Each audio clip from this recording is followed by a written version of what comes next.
আমি কোথাও যাই নাই যে ফিরবো। আমি আপনাদের সামনেই আছি, আমার ফেরার কিছু নেই। তো আমার কোন কাজ আপনারা রিসিভ করবেন সেটাই আমার জন্য অনেক বড় কাজ হবে। আমার বড় ছোট বলে কোনো কাজ আমি ভাবি না। যে কাজ আপনারা দর্শকরা অনেক বড় করে রিসিভ করবেন ওটা আমার জন্য বড় কাজ। যেমন রঙিলা কিতাব, ওটা আমার জন্য অনেক বড় কাজ। এই যে আপনি কোশ্চেনের মধ্যেই বলে ফেললেন নারী যে একটা মানুষ, তো আপনারাকে নিজে বিশ্বাস করতে হবে। এটা আপনারাই যখন এত গলা উঁচা করে বলেন যে নারীরাও একজন মানুষ, তখন আমাদের আর কিছু বলা থাকে না। না, ওটা ভাবতে হবে যে আমরা আসলে মানুষ। তো ওটা যখন ভাববেন যে আমরা, তখন এই ব্যাপারগুলো আসলে থাকবে না, এই বৈষম্যগুলো থাকবে না। হ্যাঁ, কিছু কিছু জিনিস তো আলাদা করে আল্লাহ সৃষ্টি করেছেনই। কে নারী কে পুরুষ, কে কী কাজে পারদর্শী, তাই বলে তো আসলে আপনি গাছ উঠতে পারেন বলে তো আমি গাছ উঠতে পারবো, সবাই গাছ উঠতে পারবে তা তো না। হয়তো দুই একজন গাছ উঠতে পারে, তাই বলে সবাইকে ঢালাভাবে দেখতে তো হবে না। কিন্তু যার যার প্ল্যাটফর্মে যে যে কাজে পারদর্শী তাকে সেই জিনিসটা করতে বাধা দেওয়াটা কিন্তু মানে এটা আসলে আমার মনে হয় এই জায়গাটাতে আমাদের একটু সচেতন হওয়া উচিত। যে যে কাজের উপরে আসলে ফোকাসটা করতে চাই সেই ফোকাসটা নষ্ট করতে দেওয়া আমাদের একদম ঠিক হবে না। আর এখন একটু অকাজ বা একটু অশিল্পী এগুলো জিনিস খুব বেশি চোখের সামনে আসলে আসে। হ্যাঁ, আমার খুবই বিরক্ত।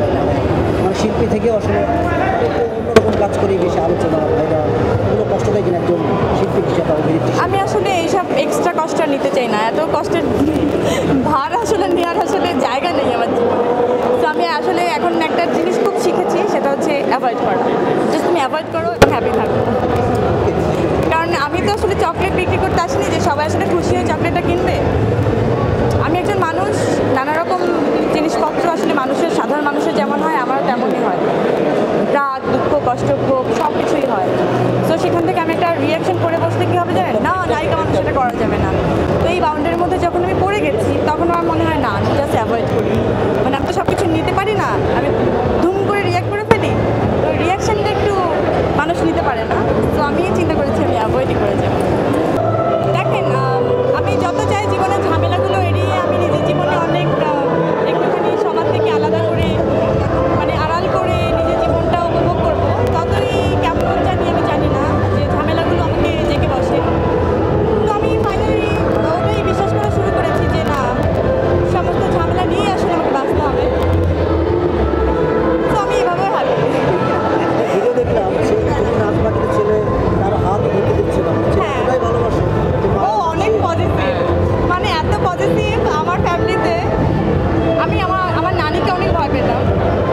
আসরের পরে উনি বাসার বাইরে থাকতে দিতেন না। আমি মনে হয় 30 থেকে 40 মিনিট টাইম পেতাম বাইরে খেলার। তখনও একটা রেস্ট্রিকশন ছিল আমার জীবনে, কিন্তু এত রেস্ট্রিকশন এই মুহূর্তে আমি ফেস করছি যেটা আমি কাউকে বোঝাতে পারবো না। বিলিভ মি, আমি যেহেতু এটা ভিডিও শেয়ার করেছিলাম, দেখেছেন আমরা নাচের প্র্যাকটিস করছিলাম, আমার গ্রুপের কেউ আমার হাত ধরতে পারে। আবার কেউ হাত ধরতে পারে সামনের দিকে, এটা সামনের দিকে থাকে।